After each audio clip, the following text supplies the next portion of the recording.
A palavra hoje tem dois temas. Um é, venha o teu reino. E o outro é, está escrito. Aleluia. Amém?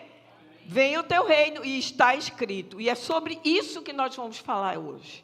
Nós vamos trazer o reino de Deus para tudo que está acontecendo nas nossas vidas, no mundo, no nosso Brasil, na nossa casa, no nosso estado e na nossa igreja.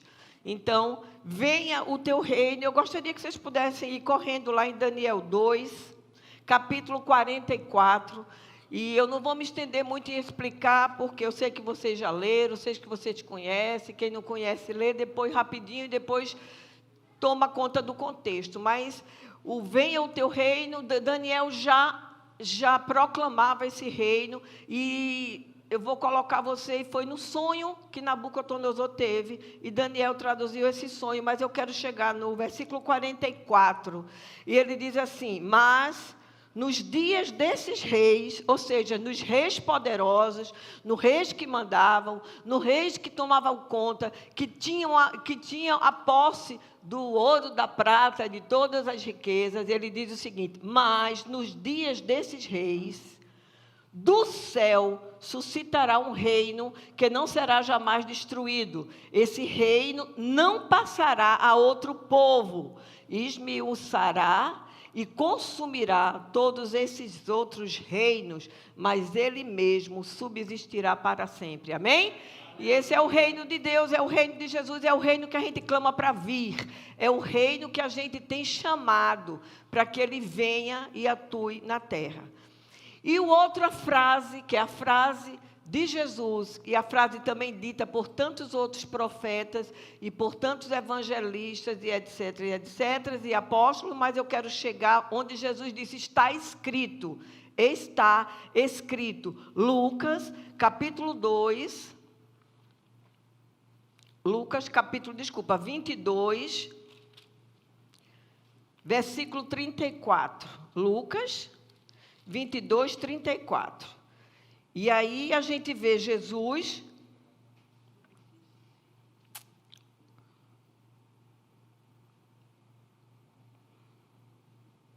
Não é 22, 30, é 37, queridos.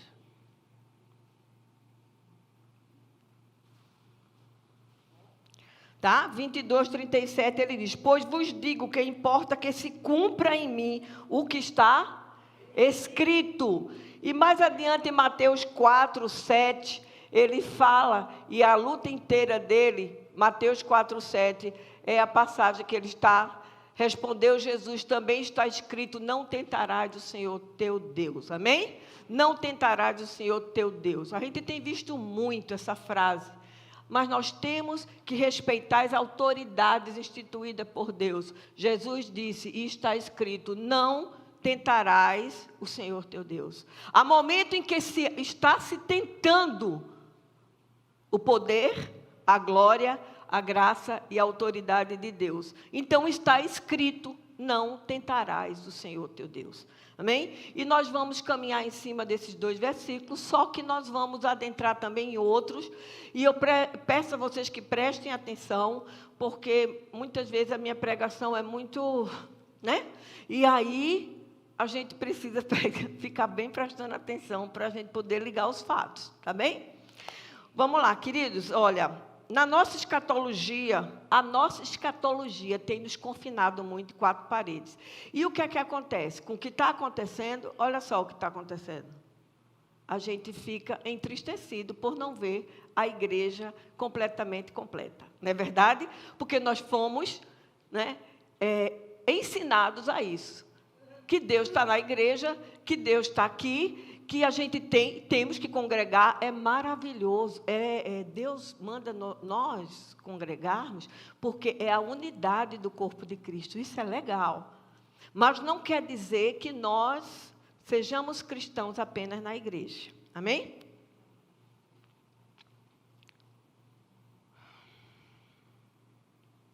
Existe também o que nós temos ouvido muito, e a gente, esse tempo, ouve muito, YouTube, internet, etc. E pergunta-se, Deus está fora desse controle? Não, Deus está no controle porque vai ter o arrebatamento, vai levar toda a igreja e o povo vai ficar aqui. Então, existem muitos questionamentos, né? E eu quero dizer uma coisa, que existe uma mão poderosa que está sobre nós, é a mão de Deus, ela está sobre nossas vidas. Nada está fugindo do controle de Deus. Estão sabendo disso, né? Nada. E tudo que está acontecendo, que nós achamos que Ele está perdendo o controle, está sendo um catalisador para as coisas que vão acontecer. Isso tudo está sendo catalisador, isso vai ser aquilo que vai juntar, que vai unir. Sem isso que está acontecendo, não poderia-se a humanidade tomar o rumo que ela vai tomar, porque Deus está no controle, a mão de Deus está aí. Muitos estão pensando assim, pois o mundo todo vê a agenda do inimigo crescer e parece que não estamos mais controlando. Não é isso? Não tem, a gente diz isso, não tem como controlar mais. Não tem. Não tem quem mande, e quem manda está mandando errado. Então, a gente imagina que Deus perdeu esse controle, porque nós não podemos tomar pé disso. Muitos acham que estamos no fim do mundo, e que tudo vai se complicar mais. Tenho ouvido muita gente dizer, é bom que chegue logo, Jesus venha, porque a gente vai, e daí o povo fica aí sofrendo. Ler do engano e ignorância bíblica. Precisamos ler mais. Nós estamos guardados pelo Senhor, isso é fato. Mas não é assim que vai acontecer. Deus está do nosso lado. Deus está nessa batalha. Mas precisamos lutar. Deus vai vencer a batalha, mas nós precisamos nos posicionar. E eu quero agora, a partir desse momento, só lembrar um pouco, né? O que vai acontecer, o que aconteceu lá em Crônicas 20. Já já nós vamos chegar lá. E nós vamos ver a ordem do Senhor para o exército de Judá, para Josafá, e o que Deus também manda eles fazerem, amém? Precisamos nos posicionar, marchar vigorosamente diante desses acontecimentos, marchar destemidos, marchar sabendo o que nós estamos fazendo, marchar sabendo que adiante de nós tem um Deus poderoso que vai lutar a nossa batalha. É isso que a gente precisa saber. Atos 3 diz, tempo de restauração da glória de Deus, e temos que esperar esse tempo de restauração da glória. Eu não vou agora lá para a gente não demorar. O tempo de restauração da glória de Deus. Há um tempo para isso. Até que Ele volte, precisa ser restaurado muitas coisas na terra. E essa restauração, amados, tenham certeza, dito não por mim só, ou visto, ou sentido, são muitos profetas. O ano de 2020 foi um marco para que tudo isso aconteça na terra. Amém? E não é coincidência, porque nós vamos chegar a Crônicas 20:20. Não é coincidência. Amém? Então, vamos andar nessa. Lá em Atos 3:21, como eu estava dizendo, é necessário que Jesus permaneça no céu, até que chegue o tempo da restauração. Jesus não está voltando agora, de imediato. Agora, eu digo, é um tempo de agora, porque um dia para o Senhor é 1000 anos, 1000 anos para o Senhor é um dia. A gente sente que o tempo está próximo, mas não é amanhã, não é depois, não é até próximas eleições, não é isso, amados. Não é bem isso. Tempo de restaurar. O tempo de restauração é necessário que Jesus permaneça no céu. Atos 3:21. Anotem para que vocês possam ler. Isaías 6:3 diz, toda a terra está plena da glória de Deus.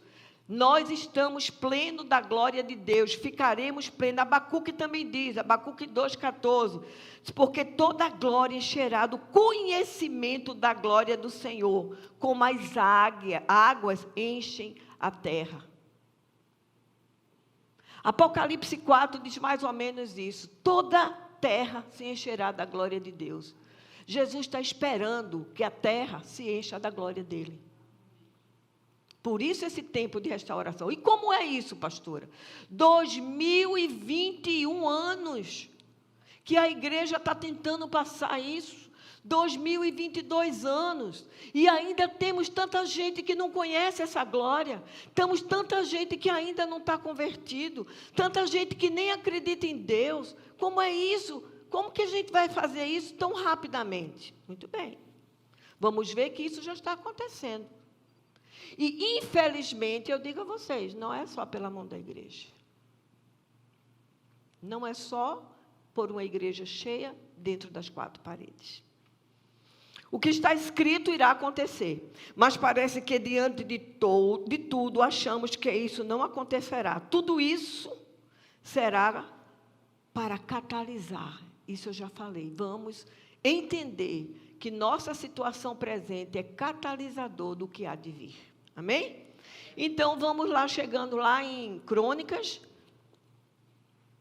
Depois de Reis, vocês encontram Crônica 1 e 2, vamos para Crônica 2, a partir do capítulo 20, e vamos entender um pouco mais para poder chegarmos à nossa atualidade. Crônicas 20 e 20, onde Josafá é cercado pelo inimigo e clama a Deus, pois achava que não ia vencer. Existia um exército, a Bíblia diz nos estudos que o exército de Judá era enorme.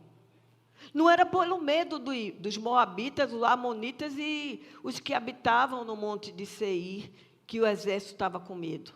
Vejam vocês, não era por conta de quantidade, era medo interior de fracassar. Então, aí tem um item, um quesito diferente do que a gente pensa. Não era pela quantidade. A quantidade era grande, mas eles tinham medo. Fala, eles tinham medo. Eles tinham medo. O meu primo morreu por medo. O meu primo morreu numa UTI de um hospital entubado pelo medo.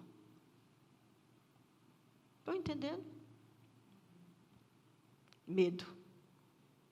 Medo é um tempero que o inimigo tem colocado para que haja mais e mais ainda destruição da humanidade. Medo.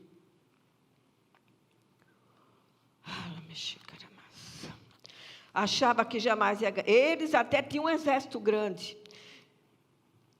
Isso também me lembra uma profecia maldita de um profeta do caos que dizia: podem ganhar a eleição, mas não vão ter o poder.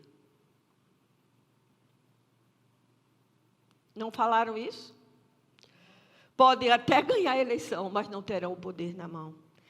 Eles tinham um exército grande, mas não tinham o poder. O poder não estava com ele. O exército grande não tinha poder e era aliado ao medo. Era aliado ao medo.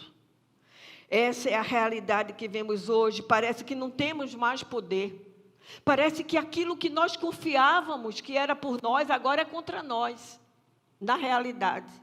O que a gente pensava, não, se não dá isso, nós corremos então. Isso está errado, vamos para a justiça. A justiça vai decidir. Nós não podemos mais fazer isso, porque a justiça já não é justa. Todas as nações estão no mesmo barco, amados, não é só o Brasil. Todas as nações estão vivendo isso. A corrupção geral. O executivo não executando. O legislativo não legislando. E a justiça não defendendo, mas acusando e encarcerando. Estamos no mesmo barco. Todas as nações têm vivido. Há uma agenda global. Eu quero dizer a vocês, se vocês creem, acreditam ou não, eu não sei, mas vocês procurem ler.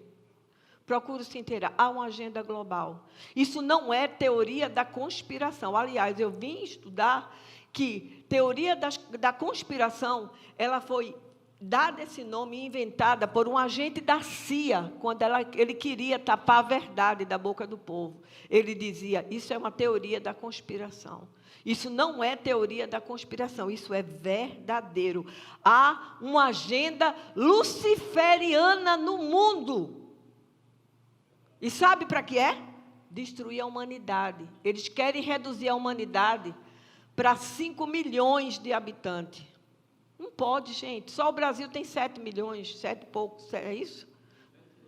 Não, o mundo tem 7 milhões de habitantes. O Brasil tem 200 bilhões de habitantes. Imagina eles quererem reduzir para isso. Eles querem tirar os pobres, eles querem tirar os que não têm tem a comorbidade, ou seja, aquele que é doente do coração, aquele que tem câncer, aquele não serve. Serve para quê? É a mesma coisa que Hitler fez no campo de concentração. Você chegava com a cadeirinha de roda, vai logo vai morrer. Você era deficiente visual, vai morrer. O que nós vimos lá de cadeira de roda, de muleta, de óculos, é exatamente o holocausto no mundo que essa agenda tem preparado. Eles querem acabar. Isso não é dito por mim também, viu, gente? Isso foi estudo, a geopolítica fala isso, inclusive os profetas falam isso. Há um intento para que as nações decresçam sua população. Tendo o aborto como liberado, não nasce mais. Tendo o homossexualismo já determinado, porque não tem como procriar. Aqueles que são doentes com comorbidade também não precisam ficar. Aliás, são os que primeiro morrem com essa doença. Não é assim? São os primeiros que morrem. Ah, você tem comorbidade, morre. Ah, você tem comorbidade, morre. Ah, essa agenda. Temos visto a corrupção nos mais altos níveis da sociedade, nos gabinetes ministeriais, na alta corte da justiça, dentro das empresas. O mundo todo está assim, amados. Volto a dizer, não é só o Brasil, é o mundo inteiro. Angela Merkel agora foi afastada, porque ela não estava compactuando com essa agenda. Estão entendendo? E assim serão outros governantes. O mundo todo. Quando achamos que estamos desinfetando a casa, 2017, a Lava Jato, 18, 19, antes um pouco mais, achamos que estávamos desinfetando a nossa casa, Brasil, tirando corrupção, vendo tudo isso, políticos sendo presos, corrupção sendo declarada. Havia um sucesso, não é? Nesse intento dessa Lava Jato, restabelecendo nossa moral civil, nossa moral social, elegendo um presidente que representávamos. Daí vem um caos. E vem um caos maior. Acompanhamos a política, sabemos o que fizeram com a Lava Jato. Passamos agora a ser corruptores de Lula. Não sei se vão cortar aí o vídeo, mas passamos a ser corruptores de Lula. Nós vamos pagar ele indenização. Vocês entenderam? Mas, queridos, não tenham medo. A palavra diz que nós temos que enfrentar, nós temos que ir para a batalha. Quem vai lutar é ele, mas nós precisamos estar nessa batalha. Nos posicionarmos. Não importa o que seja aqui ou nos Estados Unidos, isso tem acontecido no mundo inteiro. Vimos o que aconteceu lá fora, vimos a eleição, o que aconteceu com o presidente Trump. Tudo foi mostrado que foi fraude, continuou sendo fraude. Mas há uma profecia para eles, viu? Diz ali que vai mudar. Eu não vou entrar nisso. Deus sabe todas as coisas. Não importa, viu, queridos? Nós estamos nisso. É a mesma dinâmica. O inimigo trabalha da mesma forma. O espírito é o mesmo. É aqui, ele fala inglês, ele fala alemão, ele fala chinês, é o mesmo. Mas o espírito satânico, demoníaco, é o mesmo que está atuando em todas as partes do mundo. É o mesmo. Tudo isso começa a acontecer agora em 2020. Em 2020, com essa pandemia, a gente começa a ver as coisas, não é? sendo atropeladas. Parece que a gente construiu, agora derrubou tudo. E a gente está vendo tudo sendo atropelado. Tudo aquilo que a gente conseguiu com força, com fé, não é? Vimos agora que as coisas estão desandando. Mentira de Satanás, ele quer mostrar isso a nós. Mas não creia naquilo que você ouve ou que você vê. Eu vou falar aqui. Os falsos profetas estão na montanha da mídia. Eles são os falsos profetas. Eles estão entorpecendo o nosso ouvido para a gente acreditar naquilo que não é verdade. Eles estão entorpecendo nossos ouvidos. Vocês sabem que 95% da mídia mundial ela é comprada pelas grandes fortunas do mundo?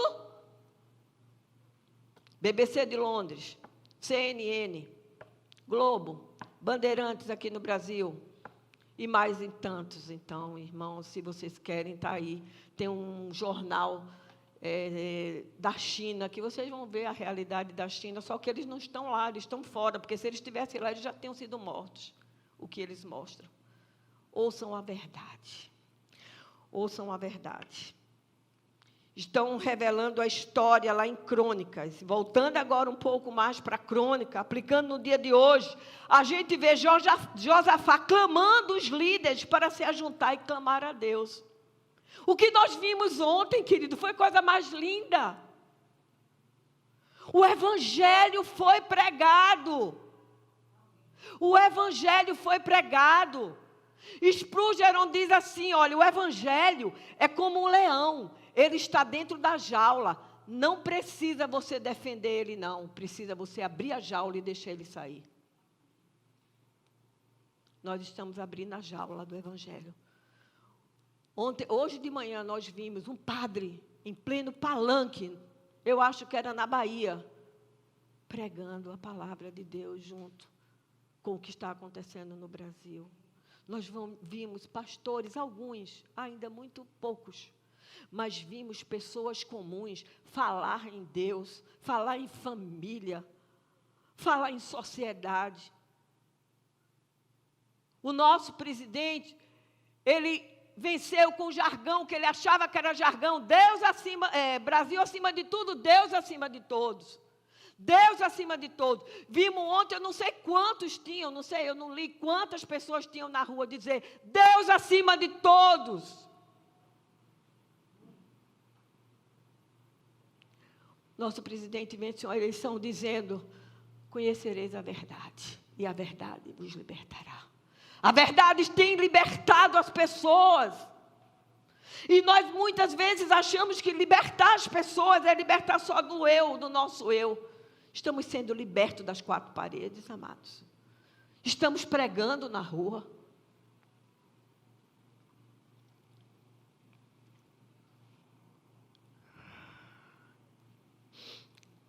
Josafá. Josafá, ele não teve medo quando ele ouve o profeta. Ele não teve medo quando ele ouve o profeta. Isso a gente precisa entender. Os profetas de Deus e os profetas do caos. Estamos muito mais ouvindo o profeta do caos do que ouvindo o profeta de Deus. Porque quando você ouve notícias, você está ouvindo o profeta de caos. Mas quando você ouve o profeta de Deus, você não quer acreditar. Você fala que é profetada. Você fala que é isso. Você fala que é aquilo. Mas você não acredita, você não crê naquilo que ele tem falado, dado o recado para Deus. De Deus para nós. Clamamos. E ele ali clamou os líderes. Muitos de nós, pastores e líderes, têm se perguntado, Deus é conosco? Ou ele está fazendo tudo isso para arrebatar a igreja e nos carregar? Eu tenho ouvido isso. De pastores de igrejas seculares, de pastores com 30, 40 anos de pregação.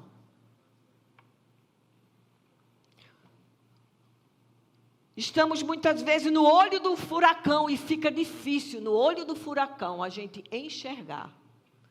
E sabe o que é que acontece no olho do furacão? Tem duas saídas. Ou você fica na terra enfrentando o que vai acontecer, Ou você faz feito Alice no País das Maravilhas? Ela foi levada no olho do furacão para o País da Maravilha. É isso que você quer? Viver na mentira? Viver num país das maravilhas, onde você acha que daqui a pouco Jesus chega, arrebata a igreja e ninguém sofre mais, aquele que é salvo? Estamos no olho do furacão. E é muito difícil arrumar uma casa, arrumar um bairro, uma cidade, depois que o furacão passa nela, queridos. Mas aqui em Crônicas 20, versículo 15, vocês podem chegar, estão com ele em aberto? 20:15. 20:15. E ele diz assim: e disse então esse profeta, que se chamava Jaziel. Jaziel fala pela boca de Deus àquele povo de Judá. E ele diz assim, olha, e disse o Senhor: dai ouvido todo Judá, e vós, moradores de Jerusalém, e tu, ó rei Josafá, ao que vos diz o Senhor. Não temais. Não tenha o quê? Medo. Não temais é não ter medo. Não temais. Nem vos assusteis por causa da grande multidão, pois a peleja não é vossa, mas é de Deus. A peleja é de Deus. Mas veja mais o que é que ele fala. A peleja é do Senhor. Mas há algo, porque esse medo, ele retrai. O medo mata. O medo mata. O medo distancia-nos da realidade. O medo nos dá opressão. Nós começamos a ver aquilo que a gente não quer ver. Temos alucinação. Sem nem fumar um baseado. Temos alucinação. Com medo. Com medo. Paralisa a gente. Você entendeu? É assim. O medo faz isso. Mas nós precisamos reagir. E baixa mais um pouquinho aqui, que está dando microfonia. Nós precisamos reagir, queridos. Nós precisamos mudar de pensamento. Existe a metanoia que nós precisamos fazer. Paulo diz: não vos conformeis com esse século, mas mude a vossa mente, conhecendo a palavra de Deus. Essa metanoia nós precisamos fazer. Precisamos entender, a peleja não é nossa, Deus nos diz, mas nós precisamos nos posicionar, precisamos ir mais adiante. Não tem mais, pois a peleja não é vossa, mas de Deus. Amanhã descereis, o 16 agora, amanhã descereis contra eles. Amanhã o que é que ele falou? Descereis. Não, amanhã vocês ficam em casa, dentro da tenda de vocês, né? Que Deus vai lá, vai matar todo mundo, vocês fiquem aqui. É assim? Fica a igreja dentro da igreja, tudo aqui orando, tudo de joelho, orando para mudar a situação, que Deus vai mudar. É assim que ele está falando? Faça jejum e entendimento, porque Deus vai mudar. Ele disse o seguinte, querido: olha, amanhã descereis contra eles, e eis que sobem pela ladeira de Zize, encontrá-lo-eis no fim do vale, defronte do deserto de Jeruel. E escuta bem, até aí o Senhor não tinha dito o que ia fazer, não. Disse: vocês vão descer. Uau, mas Senhor, como que vai ser isso? Ele não tinha dito, ele disse: a peleja é minha. Deus disse: a peleja não é vossa, é minha. Mas vocês desçam, vão lá, vão adiante, vão lutar. Até então eles pensavam que iam lutar, enfrentar, vão lá, enfrentar esse inimigo. Mas não tem de ir ao campo enfrentar? Sim, temos que enfrentar. O inimigo de ontem lá nas ruas, o povo foi enfrentar. Quem foi enfrentar aqui? Aí, uma guerreira, outro guerreiro. Quem foi enfrentar? Enfrentar é bater? Enfrentar é levar arma para bater e matar alguém? Enfrentar é insultar? Não, amados. Enfrentar é estar ali, clamando e dizendo: Brasil acima de tudo, e o Deus é acima de todos. Nós vamos enfrentar essa batalha. Recorremos ao Senhor, que é a nossa força maior. Amém? Lembramos agora as 7 montanhas. Não sei se vocês já leram, né? As 7 montanhas, a profecia das 7 montanhas. É um livro muito interessante para ser lido. Eu recomendo para vocês, que vocês possam ler. E ele fala das montanhas que nós temos que enfrentar. É a montanha da política, a montanha da educação, a montanha da arte, a montanha da justiça, a montanha... Enfim, são 7, eu não me lembro de todas, mas o que eu quero dizer a você é que nós precisamos vencer essas montanhas. Nós precisamos lutar por essas montanhas. Precisamos colocar pessoas de Deus nessas montanhas. Essas montanhas estão sendo derrubadas, mas elas têm que ser ocupadas. Porque um território, ele precisa ser ocupado. Se ele não for ocupado pelo bem, ele vai ser ocupado pelo mal. E nós precisamos ocupar esse território dessas montanhas. E o que é que aconteceu? Por muito tempo, a igreja começou no primeiro século sendo a própria política, sendo o próprio governo. E depois foi libertada. Por quê? Porque havia corrupção na igreja. E se viu que estava tudo errado. Por quê? Porque os papas faziam aquilo que era bom para eles. Bom para a igreja. Para ter dinheiro para a igreja. Então foi corrompido isso. Mas ela nunca tinha que ser separada. Mas essa dicotomia, essa separação, durou até hoje. Porque muitos de nós podíamos até ter dito: ó, não se mistura, religião é religião, mas nós não vivemos na religião. Nós vivemos um cristianismo. O maior revolucionário foi Jesus. E ele revolucionou o mundo como? Dai a César o que é de César, não tire dele. Se o inimigo tirar a tua capa, dá também tuas vestes. Se bater no teu rosto, dá o outro lado. Mas também essa casa é casa de oração, vão embora, ladrões. Chamava os sacerdotes de víbora, sepulcro caiado. Ele era um revolucionário, amados. Ele falava a verdade.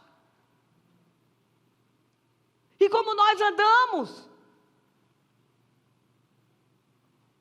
Precisamos de posicionar, assim como o profeta falou. Temos que nos posicionar. E aí a gente vai para o texto do Crônicas 20:20, que é o mais conhecido, que está aqui, olha, no 20:20, quando ele fala: crede no Senhor vosso Deus, estareis seguro. Crede nos profetas e prosperareis. Crê nos profetas e prosperareis. O que é prosperar? Prosperar, a palavra prosperar, a gente só leva para a questão financeira. Prosperar significa dar um passo para frente. Eu estou prosperando, eu estou dando um passo para frente. Eu estou caminhando, eu estou indo para o alvo. Entende? Então, a gente precisa entender o que Deus, Ele tem falado, e eu digo, e já disse muitas vezes, Ele tem escrito, Ele tem desenhado. Vocês sabem o que é dizer reino de Deus em grego? É basilei tutel. Sabe o que é basilei? É a palavra Basileia.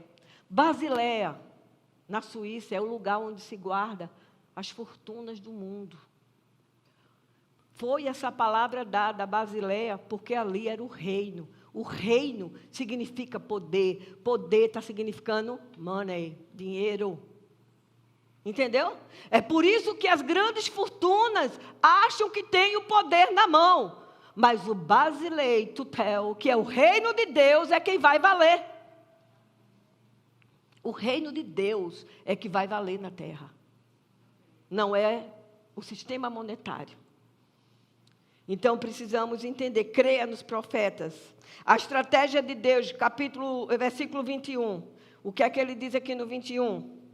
Aconselhou-se com o povo e ordenou cantores para o Senhor, que vestidos de ornamentos sagrados marchariam à frente do exército, louvando a Deus e dizendo: rendei graças ao Senhor, porque a sua misericórdia dura para sempre.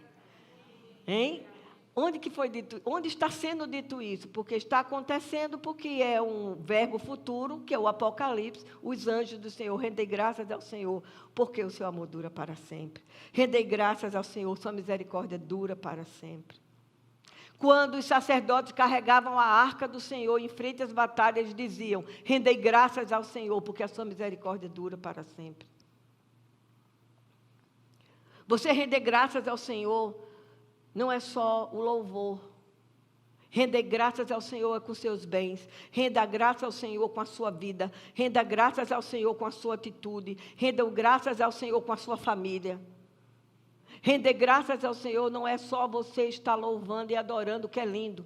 Mas render graças ao Senhor é falar dele, é dizer: até aqui me ajudou o Senhor, até aqui, eu estou aqui porque Deus tem feito grandes coisas na minha vida. Ebenezer, até aqui nos ajudou o Senhor. Render graças ao Senhor, em qualquer lugar que você for, reunião de negócio, até aqui Deus tem me ajudado. Render graças ao Senhor, porque o Senhor é bom, a misericórdia dele dura para sempre. Ele tem feito maravilhas nas nossas vidas. Isso é render graças ao Senhor. Fora que o louvor é aquele que enche as taças do Senhor de adoração e ele se alegra com o louvor, mas é render graças ao Senhor. Versículo 23, quando Josafá chega ao campo de batalha, o que é que ele vê? Versículo 23, porque os filhos de Amon e de Moabe se levantam contra os moradores de Seir para destruir e exterminar. E tendo eles dado cabo dos moradores de Seir, ajudaram uns aos outros a destruir-se. Olha só. Os próprios inimigos se destruíram, meninas. Os inimigos, quando eles chegaram no campo, estava lá a briga dos moabitas, dos amonitas e do pessoal de Seir. Quero dizer algo para vocês. Nossos inimigos, eles vão se destruir. Um vai falar mal do outro, um vai chegar, vai declarar o outro, vai mostrar aquilo que o outro errou, vai mostrar a podridão do outro, e todo mundo vai ver, eles vão se autodestruir. Porque foi isso que Deus fez. Ele mandou o povo dele: vai, fica na frente, a peleja é minha, e eles se destruíram. Estão entendendo? Nós precisamos entender que o nosso Deus, ele faz isso. Ele faz até infinitamente maior. A batalha, os inimigos se destroem. O 25, a abundância de recursos é o que vai vir para nós. Declaro em nome de Jesus que há uma abundância guardada de recursos para nossas vidas. Está ali no 25. Disse que os despojos foram tantos que foram 3 dias para eles ir buscar o despojo e levar para Israel. Os despojos foram demais.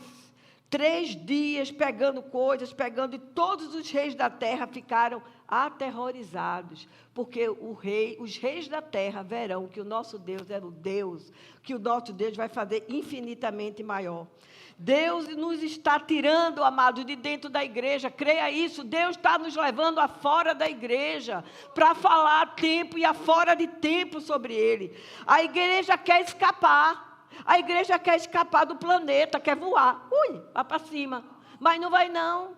Se você é igreja, se você é cristão, se você confessou Jesus como Senhor e Salvador, você vai ficar para a batalha. A não ser que você vá antes, também vai ser primeiro, porque você ressuscita primeiro. Os mortos no Senhor ressuscitarão primeiro. A igreja quer fugir da luz, mas a luz está no Senhor. Passará céu e terra, mas a palavra dele jamais vai passar, porque está escrito. Está escrito. Estamos entrando na era do reino de Deus. Basileia e tu tel. Basileia, tu tel. Eu quero esse reino. Eu quero esse reino na terra, eu quero esse reino na minha vida, eu quero esse reino na minha casa, eu quero esse reino na minha empresa, eu quero esse reino na minha vida. na vida de todos nós. O reino está vindo. Isso já foi dito aqui, olha, desde João Batista. Jesus falava, ó, o reino está vindo. Davi já falou, vai ter um reino que ninguém vai derrubar. Vai ter um reino que ninguém vai derrubar. Amém? Haverá uma manifestação tão grande de justiça de Deus, tão grande que ficaremos perplexos quando a medida da iniquidade do povo, do que é mal, chegar na tampa do Senhor. Vocês anotem esses três versículos que vocês vão ver sobre medida de iniquidade. Gênesis 15, 6. 1 Tessalonicenses 2,16. Mateus 23, 31 e 32. Chama Gênesis para mim, 15, 6 primeiro, e deixa lá.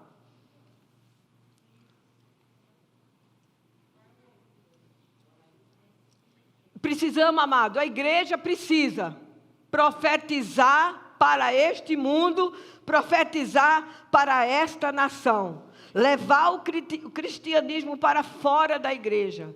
O sal fora do saleiro, ele só serve para ser pisado. 15:16, querido.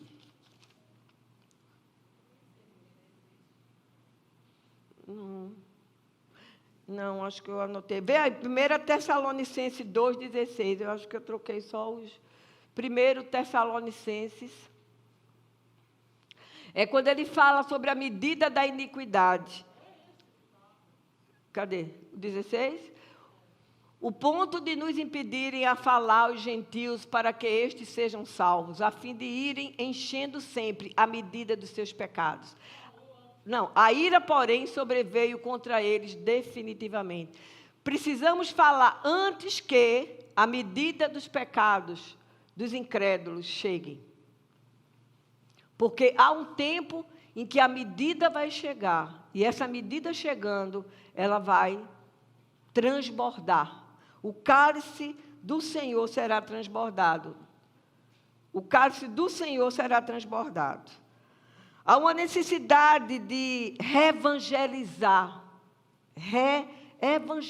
a igreja. Há uma necessidade.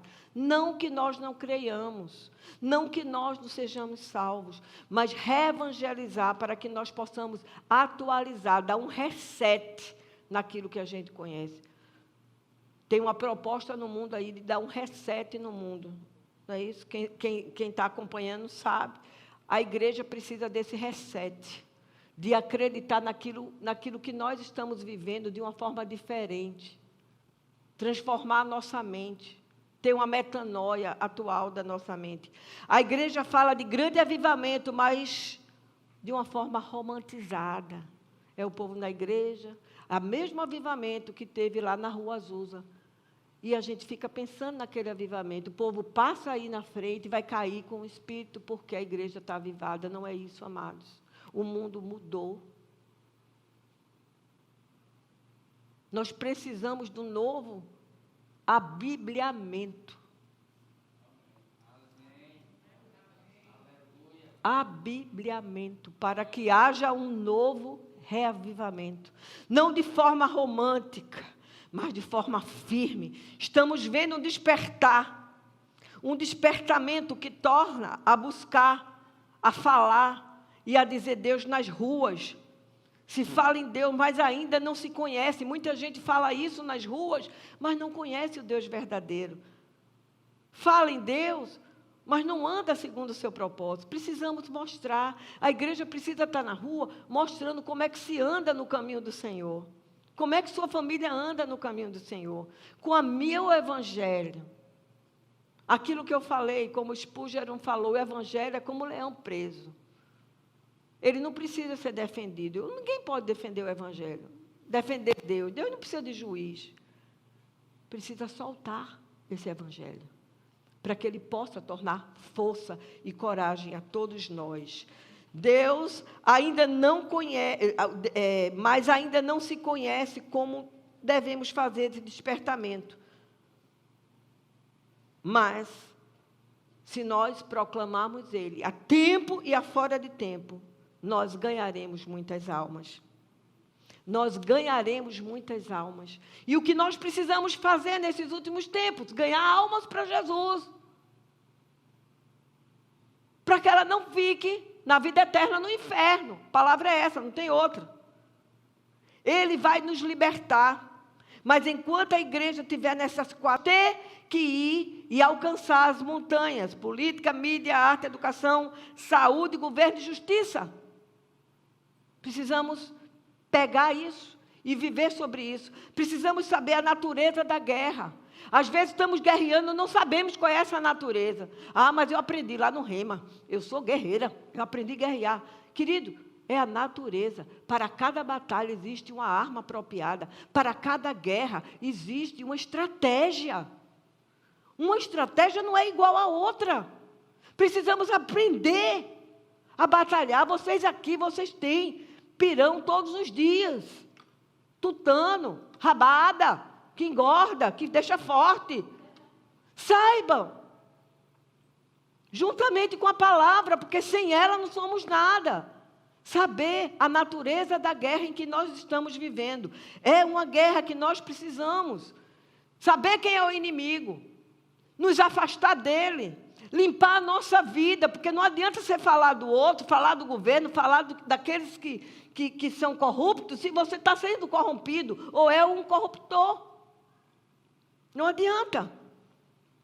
Nós precisamos encher a igreja para a glória de Deus. E não importamos o que acontece. Mas a gente precisa importar. Aqui, encher a igreja, a glória de Deus, a glória de Deus. E o mais? Meu irmão lá na rua, passando fome. Aquele que passa fome está sendo corrompido, sabia disso? Porque muitos estão sendo corrompidos para poder ter dinheiro e comprar comida. E aí? Existe uma passagem, eu quero dizer ela bem rápida, é uma parábola que Jesus falou sobre a questão que ele manda chamar as pessoas e as pessoas não vão. Chame todos que vai para a ceia do Cordeiro. Só que para a ceia do Cordeiro precisava ser preparado. Eu não sei, com veste branca, provavelmente. Só que os porteiros deixaram um homem entrar sem essa veste. Estão entendendo? Ele entrou, sentou-se para cear com o Senhor da festa. O Senhor da festa olha para ele e faz: uau, você não está vestido apropriadamente. Sabe o que o Senhor da festa fez? Jogue ele lá, no fogo, no ranger de dentes. Mas quem foi que deixou esse homem entrar? Os porteiros da festa. Quem somos os porteiros da festa? Quem é? Somos nós. Nós somos os porteiros da festa. Nós precisamos trazer vestes brancas para essas pessoas, para que elas não sejam julgadas. Precisamos, querida, abrir nossos olhos. Lá em Atos 3, 21, mais uma vez, diz: Jesus faz a restauração de todas as coisas. A agenda diabólica, ela tem provocado a igreja. Sabe como é que ela está provocando? Não, ela está provocando primeiro, adorar a Deus dia de domingo na igreja. Não pode mais. A agenda acabou. A agenda acabou. A nossa agenda, a gente não pode mais adorar aqui dentro a hora que a gente quiser. Pode? Será que vai continuar? Não sei. Eu não sei se vai continuar. Porque se essa agenda, nós vamos ser cerceados de falar a palavra. Nós já somos cerceados pela mídia. Nossos faces são tirados do ar. YouTube é tirado do ar. O Insta é tirado do ar. Você não pode falar a verdade. Você é cerceado disso. E aí? O que nós estamos fazendo? Enquanto não chegar na sua casa ou na sua vida, você vai ficar calado? Como é isso? Nós vamos ficar calados? Essa agenda, amados, é uma agenda preparada, é uma agenda anti-Deus, é uma agenda anti-família, é uma agenda anti-vida, é uma agenda homem contra mulher, pai contra filho, negro contra branco, heterossexual contra homossexual, homossexual contra heterossexual. É essa agenda, sabe para quê? Para desfacelar, para deixarmos poucos e não termos força. Será que a gente vai acordar? Quando? Quando iremos acordar? Essa agenda é contra tudo que não tem princípios. Não tem princípio, ela é a favor. Não tem princípio, ela é a favor. O falso profeta, lá em Apocalipse, é aquele que vai ser preso com o anticristo e a grande serpente, que é o Satanás. E eu quero lembrar mais uma vez para você, o anticristo da nossa geração é a mídia. A mídia, ela tem enfeitiçado. A mídia, ela tem trazido notícias. A mídia tem mudado o seu pensamento. Ela enfeitiça e traz torpor na sua mente. A verdade não começa a vir à luz. Nós precisamos mudar isso, igreja. Vejam aquilo que é mais sadio. Vejam notícias corretas. Eu tenho dito tanto isso na igreja. Toda a televisão hoje tem YouTube. Procure ver. Gente, tem tanto programa maravilhoso. Dentre os quais está aí Pingo nos Is. Tem Terça Livre. Tem Coppola. Brasil Paralelo. Gente, quem não assistiu Brasil Paralelo? Não é? Tem até Política com Humor, com a moça de Brasília, bem interessante. Não é? Hein? Canal? Hipócrita. Tem tanta coisa, sabe por quê? Porque fala aquilo que é verdade, por isso que ele é cortado. Você quer descobrir o que está certo? É o que é cortado pela mídia. Pronto, aí está certo. Mas eu quero dizer a vocês, vamos olhar para aquilo que Deus falou com Josafá, com aquele povo de Judá. Ele não mandou o povo ficar em casa, ele mandou o povo ir, se posicionar, e não falou o que ia fazer. Mas quando eles chegaram no Monte de Seir, eles viram os inimigos sendo destruídos na frente deles, porque o Deus era com ele. Amém? Deus é conosco, Ele joga do nosso lado, Ele está ao nosso favor. Não temas, povo de Deus, não temas. O medo é que vai nos deixar fracos. O medo nos enfraquece. Não tenha medo. O medo é o contrário da fé. Deus está conosco, o Senhor dos Exércitos está na nossa vida, em nome de Jesus. Amém, igreja? Quem crê, diga amém. Glória a Deus.